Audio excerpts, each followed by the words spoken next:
In the whole of the United States, there is one variety of pepper that grows commercially almost nowhere except a small radius around a single city, St. Augustine, Florida.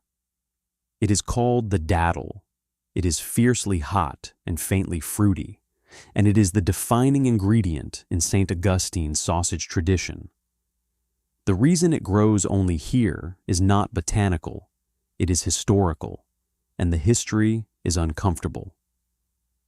In April 1768, a Scottish physician named Andrew Turnbull sailed from the Mediterranean with 1,403 colonists, most of them from the Spanish island of Minorca, with smaller groups from Greece and Italy. They were indentured servants, contracted to work Turnbull's indigo plantation at a place he called New Smyrna on the east coast of Florida. 148 died on the crossing. The survivors built a plantation under conditions that came to resemble a slave colony: forced labor, inadequate food, disease, and violence from overseers. For nearly a decade, they worked. By 1777, the survivors had had enough. Around 600 people walked north along the Florida coast to St. Augustine, where the British governor gave them refuge and released them from their indentures. They arrived with almost nothing. Among the things they carried alongside their language, their religion, and their recipes was the datil pepper. It took root in the sandy soil around St. Augustine in a way it never had anywhere else. Today, it grows commercially almost exclusively within a 50-mile radius of the city. The pepper was adopted so completely into St. Augustine's food culture that it was once featured on the city seal.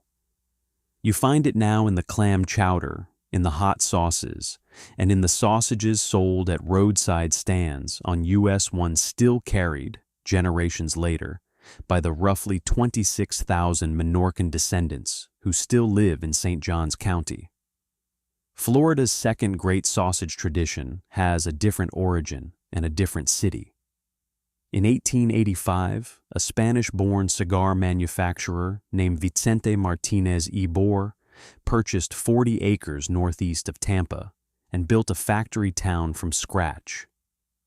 Ybor City drew thousands of Cuban and Spanish workers, and with them came the chorizo tradition they had carried from Havana garlic, smoked paprika, cumin, and a sour orange marinade that cut through the fat in a way nothing else did.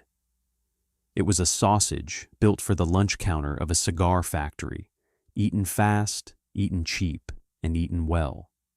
2 cities, 2 immigrant communities, 2 sausages that have nothing in common except the state they were made in, and the fact that both exist because someone arrived somewhere with very little and decided that the food they carried was worth keeping.